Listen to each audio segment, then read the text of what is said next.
Assalamualaikum warahmatullahi taala wabarakatuh. Alhamdulillah wassalatu wassalamu ala Rasulillah ma ba'd.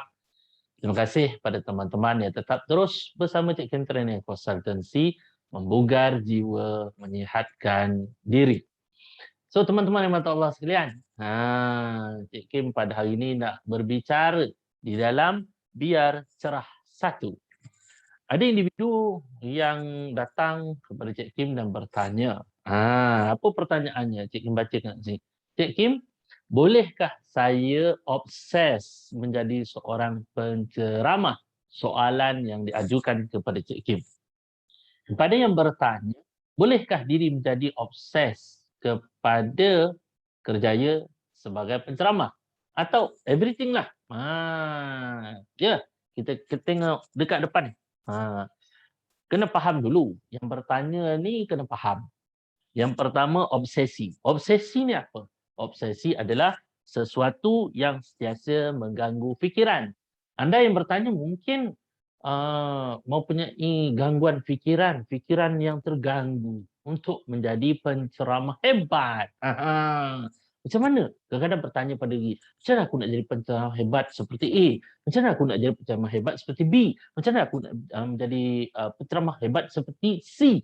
Maka bila hari-hari berfikir seperti itu, hari-hari dirasakan pada diri seperti itu, anda mengalami yang disebut sebagai obsesi.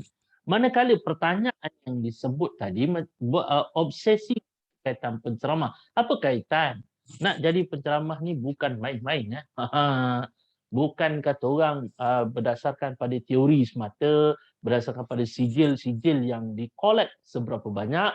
Namun, yang penting adalah ada 3 elemen penting untuk menjadikan diri anda penceramah yang power.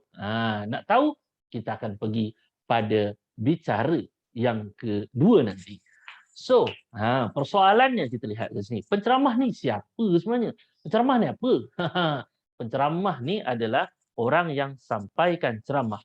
Dalam bahasa yang mudah, orang yang berceramah. Sebab tu, orang yang berceramah dipanggil sebagai penceramah. Persoalannya, penceramah ini macam mana? Kriteria dia macam mana? Kena tahu teman-teman yang Allah sekalian. Dia bukan mempelas sahaja. Tidak. Kena tahu ada 2 jenis penceramah. Itu kena tahu. Pertama, penceramah yang tak ada sijil pendidikan. Ini kena tahu. Ada orang yang berceramah tanpa sijil pendidikan yang tinggi. Ada orang hanya collect sijil-sijil 2-3 hari kursus, dia boleh jadi penceramah. Persoalannya, kompeten atau sebagainya, kita boleh persoalkan.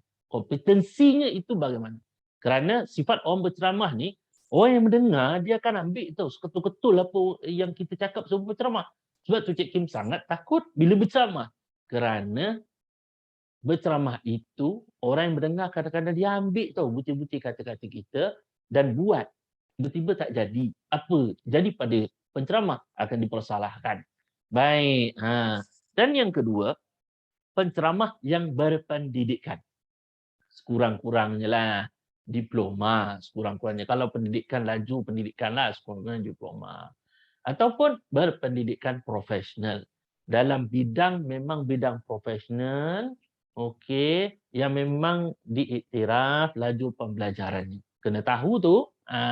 Jadi teman-teman yang bertakwa Allah sekalian, nak jadi penceramah, nak obses jadi penceramah sekalipun, tidak mengapa.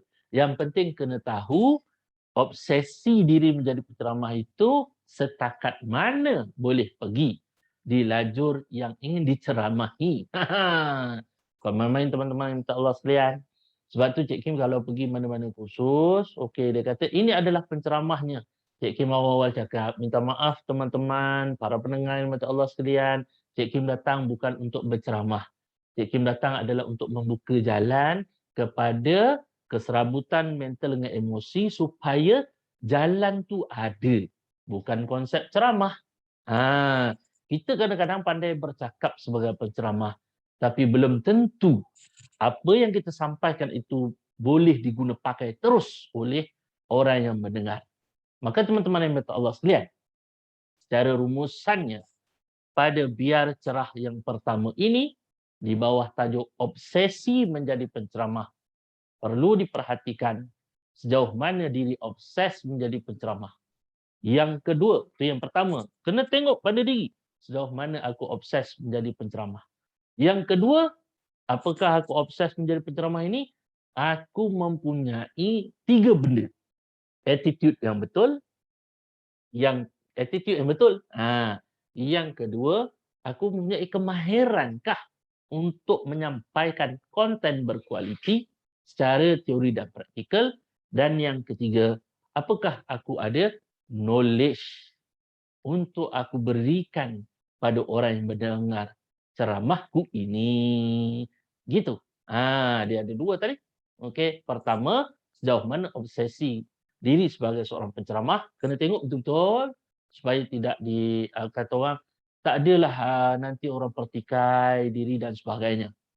Dan yang kedua, perlu mempunyai 3 perkara untuk menjadi penceramah yang hebat. Bukan dikenali dengan orang sahaja, namun orang mengenali anda kerana 3 perkara. Pertama, attitude anda sebagai penceramah bagaimana. Yang kedua, anda punya skill, kemahiran anda untuk deliver yang terbaik. Okey. Dan yang ketiga, knowledge anda, sejauh mana anda dapat menghadam knowledge anda dengan tepat. InsyaAllah nanti kita akan sambung lagi kepada yang bertanya. Kita akan pergi pada part yang kedua. Biar cerah yang kedua nanti, kita akan pergi lihat ke dalam diri lebih lanjut. Sebenarnya diri yang bertanya ini berada di ceramah yang mana? Penceramah yang mana? Penceramah yang tak ada sijil pendidikan ke? Atau penceramah yang berpendidikan? InsyaAllah teman-teman yang minta Allah sekalian, tetap terus bersama Cik Kim Training Consultancy. Wabillahi taufiq wal hidayah. Wassalamualaikum warahmatullahi taala wabarakatuh.